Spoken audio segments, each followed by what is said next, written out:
Friends good morning. हम लोग 4 जून का करंट अफेयर जो है पूरा डिटेल में पढ़ेंगे और जितनी भी न्यूज़ हैं इम्पॉर्टेंट है हमारे एग्ज़ाम के लिए वो पूरा कवर करेंगे। ठीक है, तो चलिए पढ़ते हैं। देखिए, सबसे पहला है अंतर्राष्ट्रीय यौन कर्मी दिवस, इंटरनेशनल सेक्स वर्कर्स डे जो है इसकी न्यूज़ है। तो प्रतिवर्ष 2 जून को अंतर्राष्ट्रीय यौन कर्मी दिवस, इंटरनेशनल सेक्स वर्कर्स डे मनाया जाता है। यह दिवस यौन कर्मियों के अधिकारों के बारे में जागरूकता फैलाने के लिए मनाया जाता है। मैं आपको बता दे रहा हूँ, ठीक है। और हमारी जो एक एक पॉइंट होगी वो एकदम काम की होगी, इसलिए आप ध्यान से सुनिएगा। 2 जून को ही क्यों मनाया जाता है, तो देखिए 2 जून 1975 को फ्रांस में सेंट नीजियर चर्च के पास लगभग 100 यौनकर्मी एकत्रित हुए थे। वे शोषक जीवन स्थितियों के बारे में अपना गुस्सा व्यक्त करने के लिए एकत्रित हुए थे। 10 जून को पुलिस बलों द्वारा उन लोगों पर कड़ी कार्रवाई की गई थी। राष्ट्रीय एड्स नियंत्रण संगठन जो है NACO के अनुसार भारत में लगभग 6,37,500 यौनकर्मी हैं। ठीक है, मतलब सेक्स वर्कर्स हैं, और लगभग 5 लाख ग्राहक एवरीडे रेड लाइट क्षेत्रों का दौरा करते हैं। तो सोचिए कितनी बड़ी संख्या है जो एवरीडे रेड लाइट एरिया में जाती है। अगली खबर है, देखिए कि बिमल जुल्का जो है, बिमल जुल्का समिति ने फिल्म मीडिया इकाइयों के युक्तिकरण पर अपनी रिपोर्ट सौंपी है।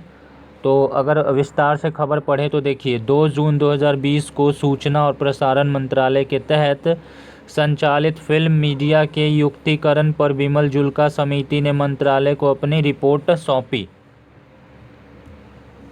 ठीक है, तो कहने का मतलब है कि रिपोर्ट सौंपी है। ठीक है, बिमल जुल्का जो है, बिमल जुल्का समिति जो है कमेटी ने, और इस समिति ने राष्ट्रीय फिल्म विकास निगम, children's film society of India, films division, Satyajit Ray film and television institute, national film archives of India आदि के विकास के लिए रोड मैप की सिफारिश की है दोस्तों। ठीक है, देखिए इस समिति ने मंत्रालय और इन संस्थानों के बीच एक समझौता ज्ञापन पर हस्ताक्षर करने की सिफारिश की ताकि प्रदर्शन को सुव्यवस्थित किया जा सके।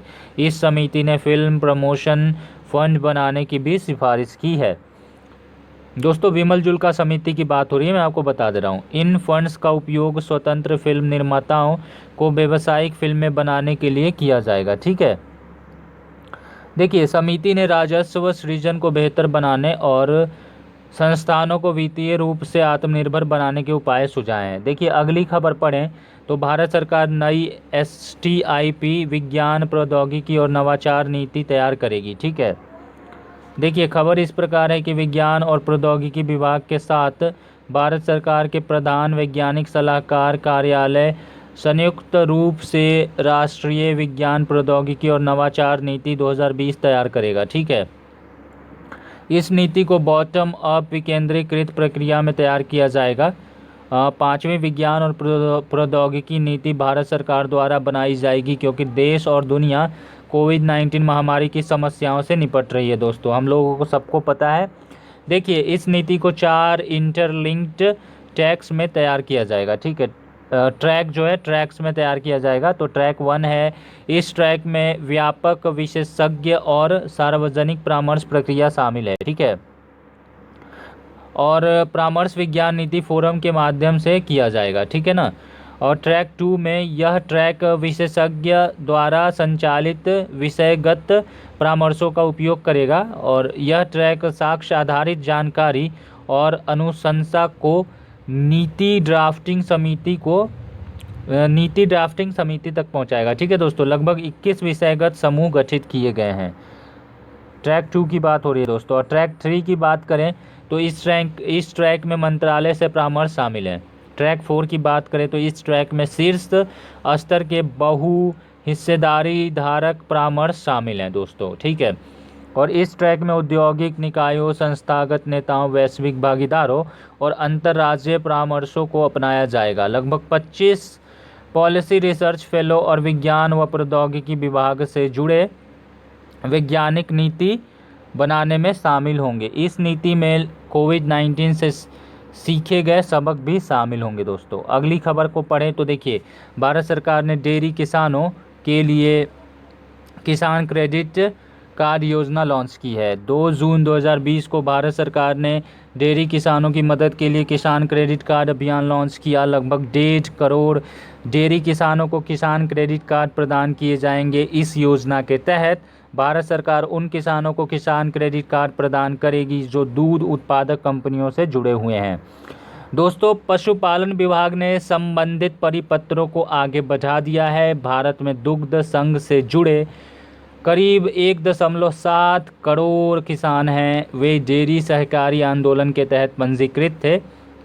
इस अभियान के पहले चरण में वे किसान जो डेयरी सहकारी समितियों के सदस्य हैं और जो दुग्ध संघों से जुड़े हैं उन्हें कवर किया जाएगा। दोस्तों, जिन किसानों के पास भूमि स्वामित्व के आधार पर पहले से ही किसान क्रेडिट कार्ड हैं उनकी ऋण सीमा को बढ़ाया जाएगा। दोस्तों, ठीक है, देखिए, किसान क्रेडिट कार्ड अभियान 1.5 करोड़ डेयरी किसानों को केसीसी कार्ड प्रदान करेगा। यह आत्मनिर्भर भारत अभियान का एक हिस्सा है।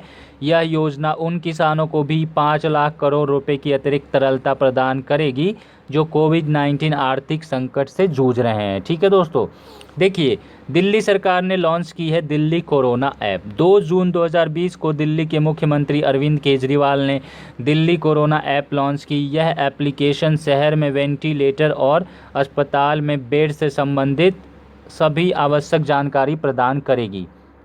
यह एप्लीकेशन मुख्य रूप से रियल टाइम जानकारी प्रदान करेगी। दिल्ली कोरोना एप्लीकेशन को दिल्ली के सीएम ने वीडियो कॉन्फ्रेंस के जरिए लॉन्च किया।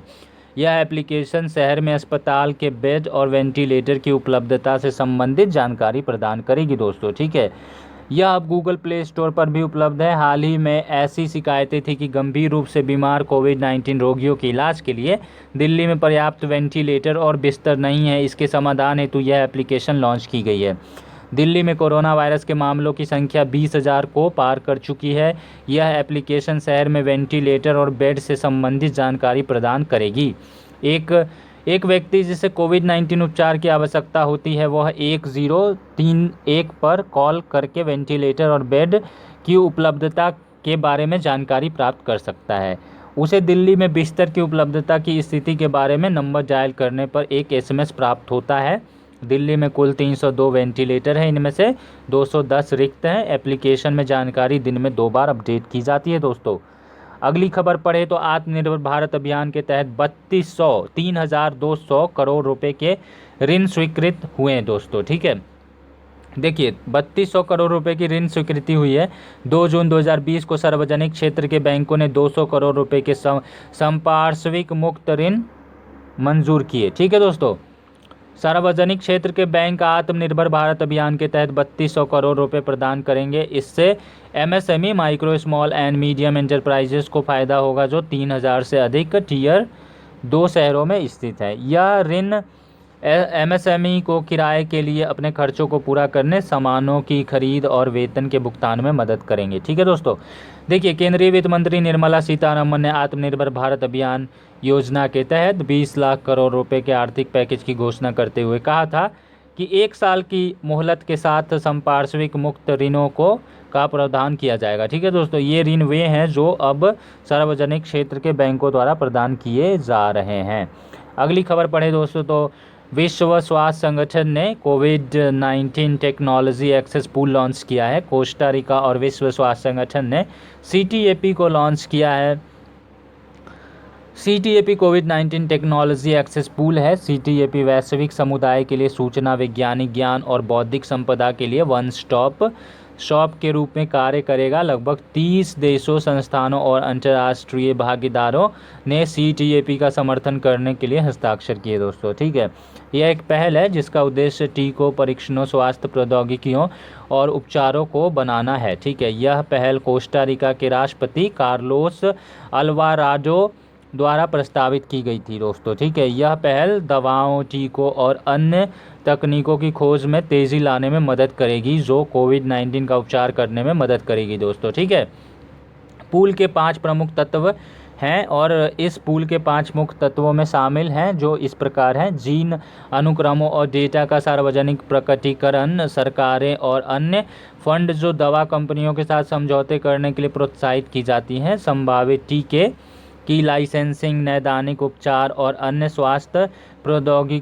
प्रौद्योगिकियाँ, ठीक है, अभिनव मॉडल को बढ़ावा देना है। ठीक है दोस्तों, देखिए अगली खबर है Khelo India community coach development programme से है। 2 जून 2020 को युवा मामले और खेल मंत्री किरण रिजिजू ने खेलो इंडिया सामुदायिक कोच विकास कार्यक्रम का उद्घाटन किया। खेलो इंडिया सामुदायिक कोच विकास कार्यक्रम पूरे देश में सामुदायिक प्रशिक्षकों और शारीरिक शिक्षा शिक्षकों के लिए 25 दिनों का कार्यक्रम है। स्कूलों में शारीरिक शिक्षा को अधिक महत्व देने के लिए कार्यक्रम शुरू किया गया है दोस्तों।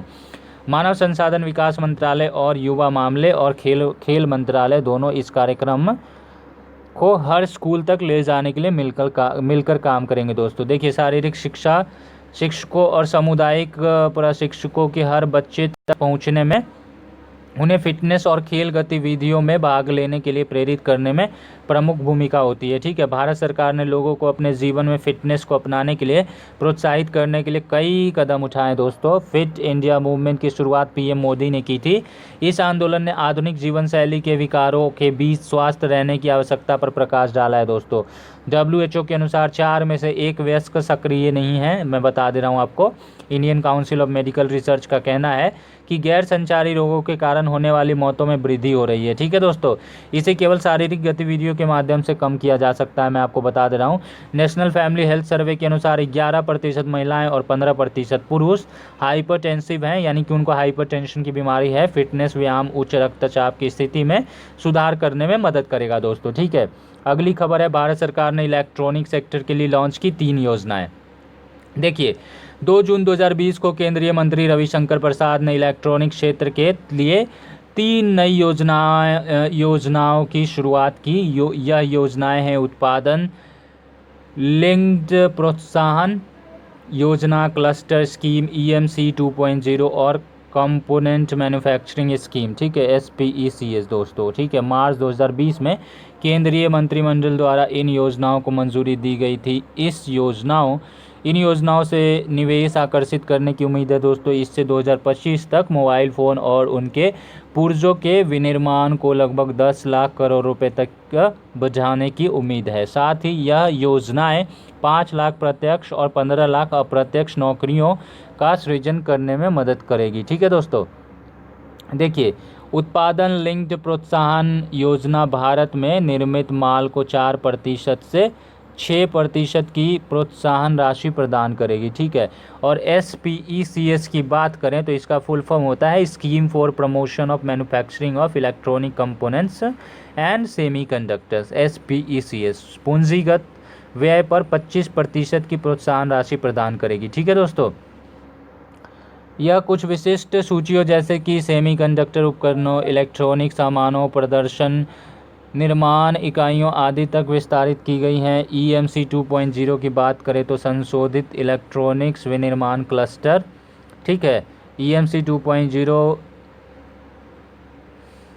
विश्व स्तर के बुनियादी ढांचे को बनाने में सहायता करेगा। ठीक है दोस्तों, यह योजना वैश्विक इलेक्ट्रॉनिक्स निर्माताओं और उनकी आपूर्ति श्रृंखलाओं को आकर्षित करने में मदद करेगी। वर्तमान परिदृश्य, भारत अब दुनिया का दूसरा सबसे बड़ा मोबाइल निर्माता देश है दोस्तों। आज देश में 200 से अधिक मोबाइल विनिर्माण इकाइयां हैं दोस्तों। ठीक है, 2014 में देश का विनिर्माण मूल्य 1,90,366 करोड़ रुपये था।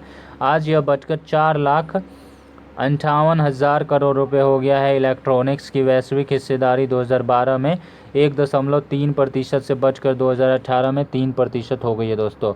अगली बात करें तो विश्व साइकिल दिवस की बात करेंगे, वर्ल्ड बाइसिकल डे। प्रतिवर्ष 3 जून को दोस्तों, प्रतिवर्ष 3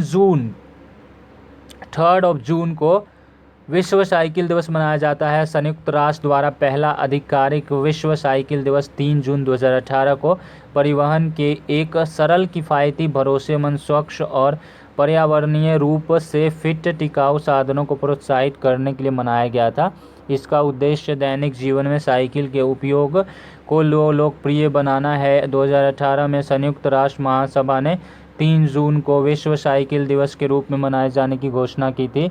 विश्व साइकिल दिवस मनाए जाने के लिए अमेरिका के मोंटगोमरी कॉलेज के प्रोफेसर लेस्जेक सिबिल्स्की और उनकी सोशियोलॉजी की कक्षा ने याचिका की थी। बाद में प्रोफेसर सिबिल्स्की और तथा उनकी कक्षा ने सोशल मीडिया के द्वारा इसका काफ़ी प्रचार किया और 3 जून को विश्व साइकिल दिवस के रूप में मनाए जाने का निर्णय लिया गया। इस अभियान को तुर्कमेनिस्तान समेत 56 देशों का सहयोग प्राप्त हुआ। साइकिल परिवहन का एक स्वच्छ तथा सस्ता माध्यम है। इससे किसी भी किस्म का पर्यावरण प्रदूषण नहीं होता और यह फिटनेस की दृष्टि से भी उपयोगी है। इससे देश को कार्बन फुटप्रिंट को कम करने में सहायता मिलेगी। रोचक तथ्य यह है कि एम्स्टर्डम में 40% लोग काम पर जाने के लिए साइकिल का उपयोग करते हैं। यह संख्या विश्व में सर्वाधिक है। ठीक है, अगली खबर की बात करें तो विदेश मंत्रालय के पूर्व प्रवक्ता रवीश कुमार फिनलैंड में भारत के नए राजदूत होंगे। ठीक है, केंद्र सरकार की ओर से हाल ही में घोषित राजनयिक और विदेश मंत्रालय के पूर्व प्रवक्ता रवीश कुमार को फिनलैंड में भारत का अगला राजदूत नियुक्त किया गया है। रवीश कुमार ने जुलाई 2017 से अप्रैल 2020 तक MEA मतलब मिनिस्ट्री ऑफ एक्सटर्नल अफेयर्स के प्रवक्ता के रूप में कार्य किया, जिसके दौरान उन्होंने पिछले साल के बालाकोट हड़ताल, जम्मू और कश्मीर के पुनर्गठन और कई संवेदनशील मुद्दों पर भारत की स्थिति को स्पष्ट की है। ठीक है, विश्व पाचन स्वास्थ्य दिवस 29 मई को मनाया गया। दोस्तों, प्रतिवर्ष 29 मई को विश्व पाचन स्वास्थ्य दिवस मनाया जाता है। इसकी शुरुआत WGO और WGOF के सहयोग से की गई थी। इसका उद्देश्य पाचन संबंधी रोग और विकार के विषय में जन जागरूकता बढ़ाना है। 29 मई 1958 में संपन्न वाशिंगटन अमेरिका में वर्ल्ड गैस्ट्रोएंटेरोलॉजी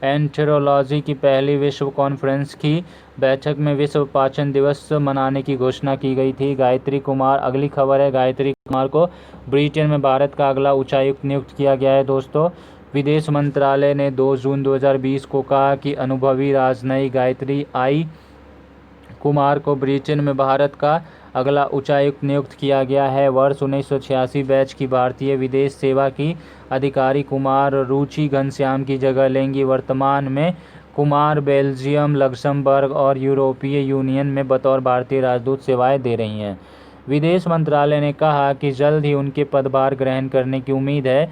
ब्रिटेन के शक्तिशाली यूरोपीय यूनियन से बाहर आने के बाद कुमार की इस महत्वपूर्ण पद पर नियुक्ति ऐसे समय में सामने आई है जब भारत ब्रिटेन से द्विपक्षीय संबंधों को विस्तार देने की ओर अग्रसर है।